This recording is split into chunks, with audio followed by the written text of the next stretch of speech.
మీరు కూడా మనసు పెట్టి చేపియాలి. శాంక్షన్ చేయటం, ఎవరో వర్క్ చేయటం, మళ్ళీ అది మనకి భవిష్యత్తులో ఇబ్బంది రాకుండా. డ్రైన్ కడితే మళ్ళీ ఆ డ్రైన్లో ఎక్కడా కూడా నీళ్లు నిలవ ఉండే పరిస్థితి రావద్దు.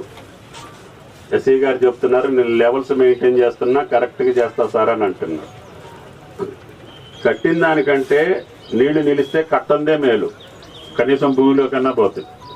మీరు అనవసరంగా లెవెల్స్ లేకుండా కడితే మళ్ళీ అది తీసేది ఉండదు, దానివల్ల ప్రజలకు ఇబ్బంది వస్తుంది. డ్రైన్స్ కంపల్సరీగా లెవెల్ మెయింటైన్ చేయాలా. ప్రతి చుక్క మీరు ఎక్కడికి తీసుకెళ్లాలో అక్కడికి తీసుకెళ్ళి వదిలేయాలి. మధ్యలో లెవెల్స్ లేకపోతే ఇబ్బంది అవుద్ది. తర్వాత ఆ రోడ్డు స్ట్రైట్గా ఉండాలి. ఎంతవరకు వీలైతే అంతవరకు కార్పొరేటర్లు అట్లా చేస్తానంటేనే ఆ రోడ్డు శాంక్షన్ చేయండి. వాడు దగ్గరుండి పని చేయించుకుంటానంటేనే చేయండి. మీరు చేసిన తర్వాత దాని మీదకి ర్యాంపులు వస్తున్నాయి,